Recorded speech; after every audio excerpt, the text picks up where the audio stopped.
నమస్తే, welcome to ఆస్ట్రోటెమ్ తారాబలం. మనం last వీడియోలో వచ్చేసి బాలయ్యబాబు గారి జాతకం గురించి అయితే గురువుగారిని అడిగి తెలుసుకున్నాం కదా. మరి ఈసారి వచ్చేసి ఇంకొక సెలబ్రిటీ జాతకం గురించి అయితే అడిగి తెలుసుకుందాం.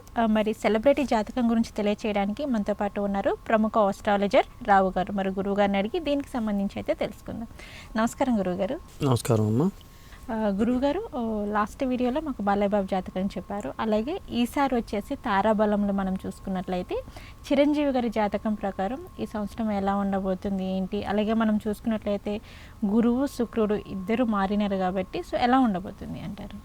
అంటే మన గోచారంలో చిరంజీవి గారి జాతకం ఎలా ఉంది, అలాగే అసలు జాతకరీత్యా చిరంజీవి గారి జాతకం ఈ తారాబలంలో మనం అన్నీ చెప్పుకుంటున్నాం కాబట్టి ఓవరాల్గా అసలు ఆయన జాతకం ఎలా ఉంది ఇలాంటి అంశాలు అయితే మనం తెలుసుకుందాం.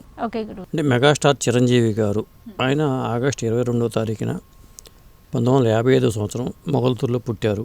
అది ఉదయం 10:15 గంటలకు అనేది మనకున్న నెట్లో తగిన సమాచారంతో దొరికిన ఆధారాలతో చేసిన విశ్లేషణ ఇది. అయితే అలా చార్ట్ వేసినప్పుడు ఏమవుతుందంటే ఆయనది తులా లగ్నం అవుతుంది, రాశి ఏమో కన్యా రాశి అవుతుంది. అంటే చిత్తా నక్షత్రం 2వ పాదంలో ఆయన పుట్టారు, కన్యా రాశి. అలాగే లగ్నం తులా లగ్నంలో శని ఉన్నాడు. తర్వాత గురువు కర్కాటక రాశిలో ఉచ్చస్థానంలో గురువు ఉన్నాడు. తర్వాత రాహుకేతువులు, కేతువేమో మిథునంలో ఉన్నాడు, రాహువేమో ధనుసు రాశిలో ఉన్నారు. అంటే రాహుకేతువుల మధ్యలోనే గ్రహాలన్నీ ఉన్నాయి చిరంజీవి గారి జాతకంలో. సాధారణంగా ఇలాంటి జాతకాలు ఉన్నప్పుడు చాలా బెంబేలు పడుతూ ఉంటారు. కారణం ఏంటంటే కాలసర్ప దోషం ఉంది, దీనికి అయి చేయాలి ఈ చేయాలని బెదిరించేస్తూ ఉంటారు. ముఖ్యంగా కాలసర్ప దోషం ఉన్నంత మాత్రాన మనం బెదిరిపోవాల్సిన పనే లేదు. కాలసర్ప దోషం ఉంటుంది, కాలసర్ప యోగాలు ఉంటాయి. అవి అనిపన్ని మనం ప్రత్యేక అధ్యాయంలో తెలుసుకుందాం. అయితే చిరంజీవి గారి జాతకంలో మరి రావుకేతుల మధ్యలో ఉంటే ఆయన ఆ స్థాయిలో ఎందుకున్నారు? అందువల్ల ఏంటంటే రావుకేతులు అక్కడ ఉన్నప్పుడు, గురువు కర్కాటక ఉచ్చిలో ఉన్నప్పుడు, శుక్రుడు సింహరాశిలో ఉన్నాడు. ఆ తర్వాత కుజుడు ఉన్నాడు శుక్రుడితో పాటు. మరి అదే సింహరాశిలో సొంత ఇంట్లో రవి ఉన్నాడు. ఆ తర్వాత మన బుధుడు ఉన్నాడు. అంటే 4 గ్రహాలు సింహరాశిలో ఉన్నాయి. గురుగారు, ఇప్పటి వరకు అయితే ఎలా ఉందో చెప్పారు. మనం యోగాల పరంగా చూసుకున్నట్లయితే చిరంజీవి గారి జాతకంలోనే యోగాల పరంగా ఎలా ఉందంటారు? ఇది మంచి ప్రశ్న. ఎందుకంటే యోగం ఉంటేనే మనకి భోగం ఉంటుంది. యోగా లేకపోతే మనం లగ్జరీ లైఫ్లో ఇవన్నీ రావు. చిరంజీవి గారి జాతకంలో ప్రధానంగా ఏంటంటే హంస మహాపురుష యోగం అంటాం. పంచమహాపురుష యోగాల్లో చాలా ప్రముఖ 5 యోగాలు పంచమహాపురుష యోగాలు చెప్తాం మనం. తర్వాత హంస మహాపురుష యోగం ఎలా వచ్చిందంటే గురువు కర్కాటకంలో ఉండటం, ఆ గురువు కేంద్రంలో లగ్నం నుంచి కేంద్రంలో ఉండటం అనేది ప్రధానమైన అంశం. ఆయన లగ్నం వచ్చేసరికి తులా లగ్నం కావటం, ఆ తులా లగ్నం నుంచి లెక్కించుకుంటే మరి 10వ స్థానంలో కేంద్రంలో గురువు ఉండటం వల్ల హంస మహాపురుష యోగం వచ్చింది. ఆ తర్వాత ఇంకొక ప్రత్యేకమైన గ్రహం ఏంటంటే శనీశ్వరుడు. లగ్నంలో శనీశ్వరుడు ఉండటం, అది ఉచ్చ స్థానంలో ఉండటం, చాలా బలంగా ఉండటం. పంచమహాపురుష యోగాలు శశి యోగం అని ఒకటి ఉంది. ఆ శశి యోగం ఏంటంటే శని ఉచ్చలో ఉండటం, కేంద్రంలో ఉండటం. పంచమహాపురుష యోగాల గ్రహాలన్నీ కూడా సొంత ఇంట్లోనే ఉండాలి, ఉచ్చ స్థానంలోనే ఉండాలి ఒకటి. అలా 2 గ్రహాలు ఉచ్చలో ఉన్నాయి. ఆ 2 గ్రహాలు ఉచ్చలో ఉన్న 2 గ్రహాలు కూడా బలంగా ఉన్నారు, యోగంలో ఉన్నారు. ఇది చాలా కీలకంగా చెప్పాల్సిన అంశం. తర్వాత ఏంటంటే ఇంకొకటి ప్రధానంగా లగ్నంలో శని ఉండటం అనే మంచి యోగం అని చెప్పాను కదా. ఈ శశి యోగం అనేది ఆ లగ్నంలో ఉండటం అది ఒక మంచి యోగంగా చెప్పాలి.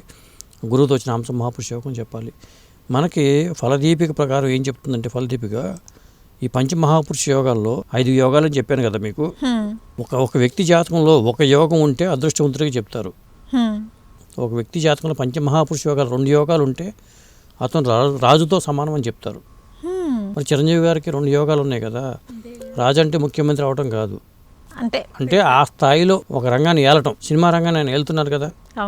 మరి పంచమహాపురుష యోగాల్లో 3 యోగాలు ఉంటే అతను రాజే అవుతాడు. అలా పంచమహాపురుష యోగాలు 4 యోగాలు ఉంటే ఒక చక్రవర్తి అవుతాడు అతను. మరి అలాంటి 5 యోగాలు ఉంటే అతను ఉత్తముడు, శ్రేష్ఠుడు అని చెప్తూ ఉంటారు. ఇప్పుడు శ్రీరామచంద్రుడి జాతకంలో పంచమహాపురుష యోగాల్లో అన్ని యోగాలు ఉన్నాయని చెప్తూ ఉంటారు. మనం అది ఒక ప్రత్యేకంగా అది సపరేట్గా చేద్దాం శ్రీరామచంద్రుడి జాతకం. ఇక్కడ చిరంజీవి గారి జాతకం వచ్చేసరికి ప్రధానంగా ఈ 2 యోగాలు మనం గుర్తించాలి. ఒకటి, ఆయన జాతకంలో బుధుడు రవి కలిసి రవి సొంత ఇంట్లో ఉండడం అనేది బుధాదిత్య యోగంగా చెప్తాం మనం. అలా చూసుకున్నప్పుడు మరి ఇంకొక ప్రత్యేకత ఉంది ఆయన జాతకంలో. అదేంటంటే గురువు ఉచ్చ స్థానంలో ఉండి తన ధనస్థానాన్ని చూడటం. అంటే లగ్నం నుంచి 2వ స్థానం ధనస్థానానికి చెప్తాం కదా, కుటుంబ స్థానానికి చెప్తాం కదా. గురువు ఉచ్చలో ఉండి తన 5వ దృష్టితో వృశ్చిక రాశిని చూస్తున్నాడు. గురువు తను ఉన్న స్థానం కన్నా తను చూసే స్థానానికి బలం ఇస్తాడు. ఓకే. అలా చూసుకున్నప్పుడు ఆయనకి మరి ఫైనాన్షియల్గా ఆ స్థాయిలో ఎదగడం, స్వయం కృషితో ఎదగడం కానీ ఇవన్నీ కూడా ఈ 2 యోగాల వల్లే చిరంజీవి జీవితం ఇలా ఉందని చెప్పడానికి అనుమానం ఏమి లేదు, సంకోచం అవసరం లేదు. ప్రధానంగా అవి ఆ 2 యోగాలు ఆయన నడిపించినవి చెప్పొచ్చు. అలాగే గురువు బలంగా ఉండి ఆ తులా లగ్నంలో పుట్టడం, జాతకం లేకుండా చాలామంది జాతకాలు నమ్మమంటారు కానీ చెప్పేవాళ్ళలో లోపాలు ఉంటాయేమో కానీ శాస్త్రం అనేది తప్పేం కాదు. కాబట్టి చిరంజీవి గారి జాతకాన్ని దిశానిర్దేశం చేసిన గ్రహాలు అవి. గురువుగారు, ఇప్పుడు చిరంజీవి గారు మనం చూసుకున్నట్లయితే సినిమా రంగంలోకి రావడానికి ఏమైనా ఈ జాతకంలోని ఏమైనా కొన్ని కారణాలు ఉంటాయంటారు గురువుగారు?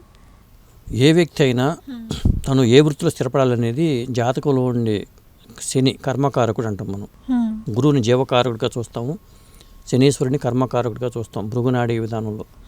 అలా చూసుకున్నప్పుడు కర్మకారకుడైన శనీశ్వరుడు ఎక్కడున్నాడు? కళల కారకుడైన తులారాశిలో ఉచ్చస్థానంలో ఉన్నాడు. మరి అది కీలకం కదా, అక్కడ ఉండటం అనేది చాలా కీలకం శని. తర్వాత మరి శుక్రస్థానంలో శని ఉండటం కానీ, ఉచ్చస్థానంలో శని ఉండటం కానీ ఇవన్నీ కూడా ఆయనకి సినిమా రంగానికి దిశానిర్దేశం చేసినని చెప్పొచ్చు. ప్రధానంగా రావడానికి కారణం అదే, అది రంగానికి కారణం. గురువు కూడా కళల కారకుడైన చంద్రుడి ఇంట్లో ఉన్నాడు. మరి చంద్రుడు కూడా కళలే కదా. చంద్రరాశిలో గురువు ఉండటం, బలంగా ఉండటం, తన కోరిక మనసంతా కళల మీదే ఉండటం, ఇవన్నీ గురువు వల్ల వచ్చిన ఇది. ఇక చూసుకుంటే మరికి ఈ రంగంలో ఇంట్రెస్ట్ ఉంటుంది, ఆ రంగంలోకి వచ్చారు అనుకుందాం. మరి ఎప్పుడు వస్తారు, ఏ దశలో వచ్చినప్పుడు వస్తారు అనేది కూడా కీలకం కదా. ఇప్పుడు ఆయన జాతకం మనం చూసుకుంటే దశలో అంతర్దశలు ఎలా చూసుకుంటే, ఇప్పుడు ఆయన మాస్ హీరో అయ్యాడు. మాస్ హీరో ఎందుకు అవుతాడు? ఆ మాస్ గ్రహమైన కుజుడు కనెక్షన్స్ ఉంటేనే మాస్ హీరో అవుతారు. ఇలా కూడా ఉంటుంది. ఉంటుంది. ఓకే. అంటే ఆ హీరో మాస్ అంటే మాస్ క్యారెక్టర్స్ లేక క్లాసికల్ గా ఉండే క్యారెక్టర్స్ ఇది కూడా ఉంటుంది. ఇప్పుడు రజనీకాంత్ గారి జాతకంలో కుజుడు చాలా స్ట్రాంగ్ గా ఉంటాడు. ఇంకా చిరంజీవి గారి జాతకం ఏమైందని కుజ నక్షత్రం అయింది. చిత్తా నక్షత్రం, కుజ నక్షత్రం. ప్రతి నక్షత్రానికి ఒక అధిపతి ఉంటాడు కాబట్టి ఆ నక్షత్రాధిపతి కుజుడు. మరి కుజ నక్షత్రంలో పుట్టాడు ఆయన, కాబట్టి ఆ ప్రభావం కూడా ఉంటుంది కదా. కాబట్టి అక్కడ అది ఏమవుతుందంటే రాహు. ఇంకొకటి ఏంటంటే సినిమా రంగానికి కారణమైన గ్రహం ఏంటంటే రాహు అంటే ఛాయ, నీడ. ఎందుకంటే సినిమా రంగంలో మనం రాణించాలంటే రాహు ప్రభావం కానీ, రాహు దశ కానీ, శనితో రాహు కనెక్షన్స్ కానీ ఇవన్నీ ఉండాలి. మరి ఇక్కడ చిరంజీవి గారికి 1959 నుంచి 1977 వరకు రాహు మహాదశ నడిచింది. ఆ రాహు మహాదశ చివరిలో ఆయన సినిమా రంగంలోకి వచ్చి పడ్డారు మనం చూసుకుంటే. ఆ తర్వాత మరి ఆయన హంస యోగం స్టార్ట్ అయింది. ఎప్పుడు 1977లో స్టార్ట్ అయింది. గ్రహ జాతకాలు మేము నమ్మం అనుకునే వాళ్ళకి, అంటే వారికి జరిగినాయి కాబట్టి ఇవన్నీ మనం ఊహించుకుని చెప్తాం అనొచ్చు కొంతమంది. కానీ శాస్త్రంలో మీరు హంసయోగం అంటే ఏమిటి అని గూగుల్ని కొట్టినా హంసయోగం అంటే వస్తుంది. సినిమా రంగంతో కనెక్షన్స్ ఉండే గ్రహాలు ఏంటని కొట్టినా వస్తుంది. మరి అవన్నీ ఇక్కడ కనిపిస్తున్నాయి కదా. ఇప్పుడు 1977లో ఆయనకి గురు మహర్దశ స్టార్ట్ అయ్యి 93 వరకు గురు మహర్దశ సాగింది. ఆ తర్వాత గురువు తర్వాత ఇమ్మీడియట్గా వచ్చే మరి దశ ఏంటి? శని మహర్దశ. అది ఎప్పుడు స్టార్ట్ అయింది? 1993 నుంచి 2012 వరకు 19 ఏళ్ళు శని మహర్దశ, 16 ఏళ్ళు గురు మహర్దశ. ఈ 16 ఏళ్ళు ఏకఛత్రాధిపత్యంగా ఆయన 93 వరకు ఉన్నా కానీ శని మహర్దశ, శని కూడా ఉచ్చులో ఉన్నాడు, యోగంలో ఉన్నాడు. మరి ఇంకా అడ్డే ఉంటుంది ఆయనకి. కాకపోతే ఎవరో ఆయనకి మీరు రాజకీయాలకు వెళ్ళండి, మీరు ఏదో పిలవబెట్టి తొందరపట్టి ఇచ్చి ఆయన్ని పంపించారు. కానీ ఆయన అప్పుడు రాజకీయాల్లో రాకుండా ఆ తర్వాత తదనంతరం వచ్చి ఉంటే మాత్రం చాలా అద్భుతంగా ఉండేది.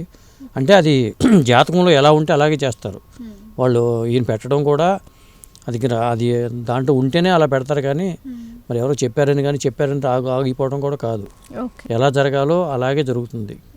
మనం నిమిత్త మాత్రంగా చెప్పాల్సి వస్తుంది. నడిపించేదంతా గ్రహాల ప్రభావం ఒక ప్రోగ్రాంగానే నడుస్తూ ఉంటుంది. అలా చూసుకుంటే 2012 వరకు కూడా శని మహర్దశ నడిచింది.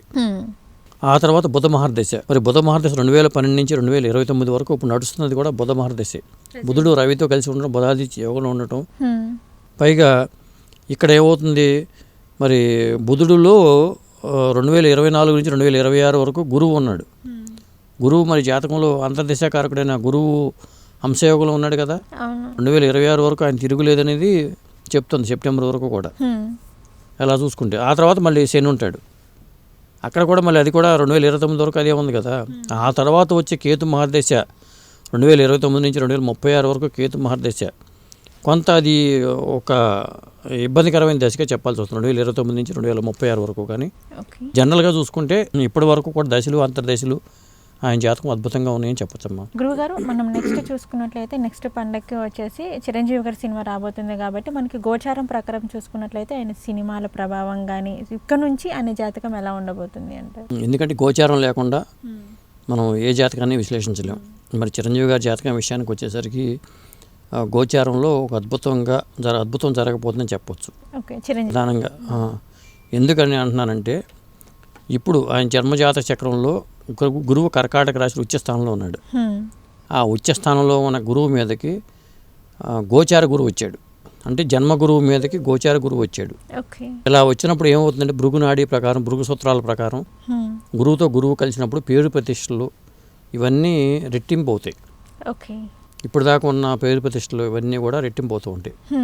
ఇంకొకటి ఏంటంటే ఆల్రెడీ శని కూడా మీనంలోకి వచ్చాడు మొన్న, ఇప్పుడు మార్చి టైంలో మీనంలోకి వచ్చాడు. ఆ 2.5 సంవత్సరాలు మీనంలో ఉంటాడు. అలా ఉన్నప్పుడు 159 కాంబినేషన్లో కోణాలు అంటాం మనం.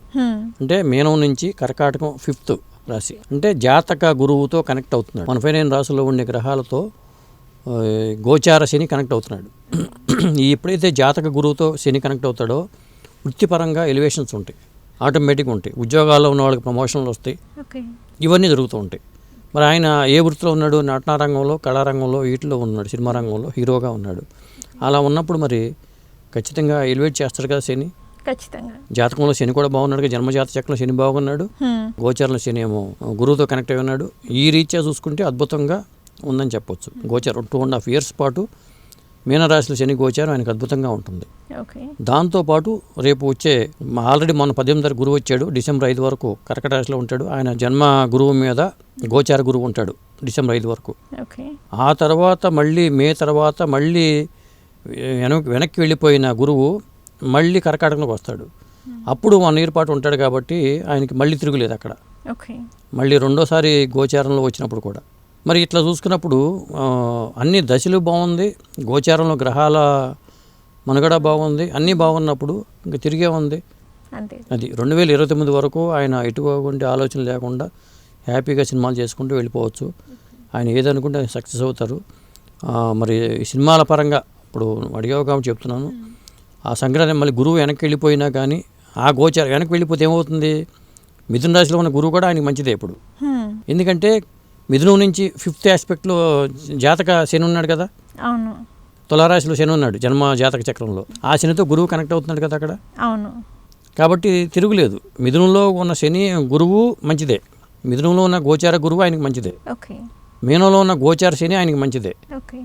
మళ్ళీ మిథునంలో ఉన్న గురువు కర్కాటకంలోకి వచ్చి గురువు మీదకి రావడం కూడా మంచిది. ఎలా చూసినా మనకి 2029 వరకు తిరుగులేదమ్మా. అది నేను చెప్పేది. ఓకే గురువుగారు, చిరంజీవి గారి జాతకం ఏ విధంగా ఉంది, అలాగే ఇప్పటి నుంచి ఏ విధంగా ఉండబోతుంది అనే వాటి గురించి అయితే మాకు చెప్పారు. నమస్కారం. నమస్కారం అమ్మా.